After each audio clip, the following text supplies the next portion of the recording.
So what we want to do now is make our notes catch up with what we've learned. Now, as I write something on the screen, what you'll need to do is copy that into your scientist notebook. Pause the video if you need more time, and then restart it when you're ready to go on. What I write, you write.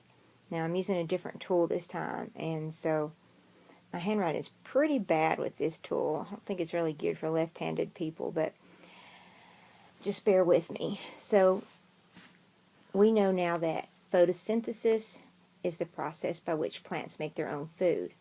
And even that name, that word, photosynthesis, it actually makes sense when you think about what plants are actually doing. Photo means light, and then the word synthesis means to put together.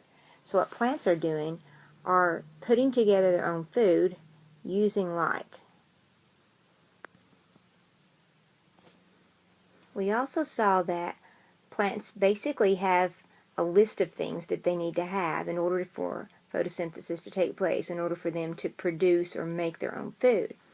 And it's sort of like an ingredients list. So what we're going to do is write down those ingredients that we talked about, and then we're going to talk about the product, what it makes. Finally, we're going to write down that recipe or that chemical equation that we talked about for photosynthesis.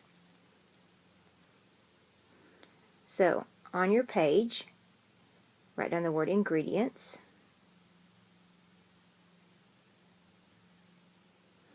And then the first ingredient we said plants have to have is sunlight.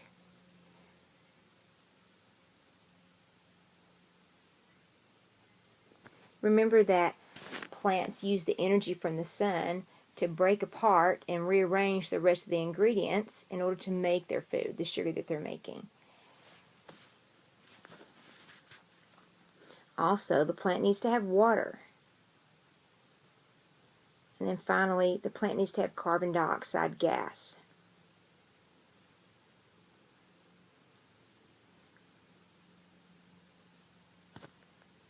Now, you may be thinking that plants also need chlorophyll, and they do. But remember that the chlorophyll is already present in the plant. It's not an outside ingredient that it needs to continue to obtain. The sun's always shining on it, so we say that it needs the sunlight, but the chlorophyll is already present in the plant. So a lot of times you won't see chlorophyll listed as one of the ingredients, but you know that that chlorophyll acts like the sunlight sponge that absorbs that energy and then uses it to break apart the water and carbon dioxide and rearrange them to make the sugar and the oxygen and the extra water. So sometimes you won't see chlorophyll listed in the ingredients list. It's kind of like a recipe. You know, when you read a recipe, say for a cake, as you read the ingredients, you might see things like flour or sugar or milk or eggs, but they usually don't list an oven because they assume that you already have the oven. And so that's why sometimes you don't see chlorophyll listed. Also, write down the chemical formula for these ingredients. H2O for water and CO2 for carbon dioxide. Now I'm going to write chlorophyll up here, and I'm also going to draw a leaf and shade it in green, because remember that chlorophyll is green, and that'll help us remember that color. Now, let's write down the product, or what photosynthesis makes. One of the things we know that it makes is sugar. And remember, we said that the sugar that it's making is a very specific one, glucose.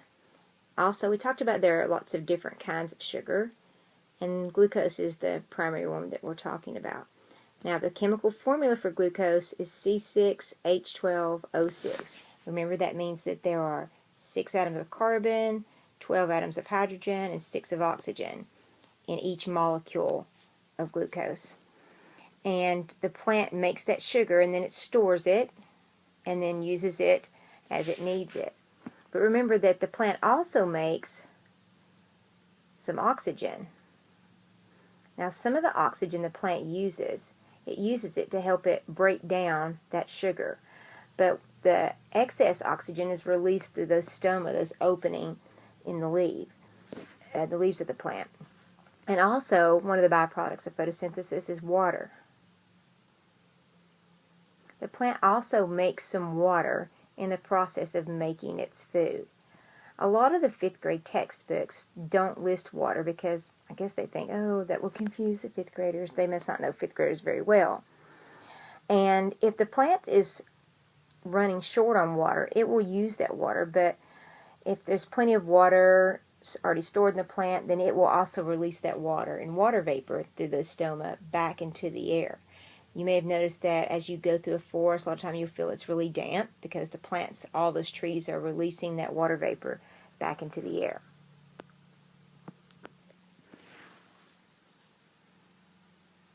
Now I'm going to put an asterisk right there beside the water to help me remember that they always list water. Oh, this is horrible. The asterisk will help you remember that on TCAP and in a lot of 5th grade textbooks, they're not going to list water as one of the products for photosynthesis. They'll just say that the plant makes sugar and oxygen. However, you know that it also makes water in this process. Now, the last thing that you're going to do is copy down the chemical equation for photosynthesis, and this is not something you'll see on TCAP, but looking at it will give you a better understanding of what's going on. Now, you'll need to write this all on one line, and it's pretty long, so you either need to write very, very small or go to the next clean page and turn your science notebook sideways so it can all fit in one straight line. And you'll just write whatever I write. So I'm going to just show you a little bit at a time. A chemical equation is a lot like a math problem. On one side you have the things that you added together, and then on the opposite side tells you what that equals, or what those reactants, things that combined together, reacted together, what they produced, the product. So on the left side is going to be our ingredients, and on the right side is going to be what it made. So the first thing is carbon dioxide and water. Now notice that we've got the chemical formula for carbon dioxide and water, but there's also a big number in front of them. And what that big number means is how many molecules of carbon dioxide you need, how many molecules of water you need in order to carry out photosynthesis to make the sugar and the water and oxygen. And so when you see that full size 6, that means 6 molecules of carbon dioxide plus 12 molecules of water. Now, you'll need to pause the video in order to give yourself time to copy it. Underneath it, I also wrote the name of that molecule, of that compound, and then the name of this one.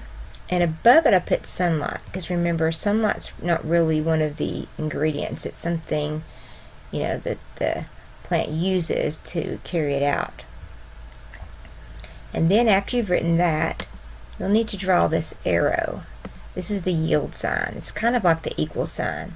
So the carbon dioxide and the water combine to make the following ingredients. And you remember the 3 things that it makes. The first thing, of course, is the sugar. And remember, it's glucose is the kind of sugar that it's making. And remember, this is what the plant's trying to make. It's what the whole reason it carries out photosynthesis, to make that food. And then also, it makes water. Notice that there's a 6 in front of it, so it also makes some additional water. So it uses the water over here, uses the sunlight to break apart these molecules and rearrange them to form the sugar, but then it also makes some water in that process, 6 molecules of it. Notice there's no giant number in front of the glucose molecule, because it just makes the 1 molecule of sugar. And then it also makes the oxygen. Remember, for oxygen, the oxygen that we breathe is O2, 2 oxygen atoms combined together, and it makes 6 molecules of that. Make sure you write down sugar and water and oxygen underneath each.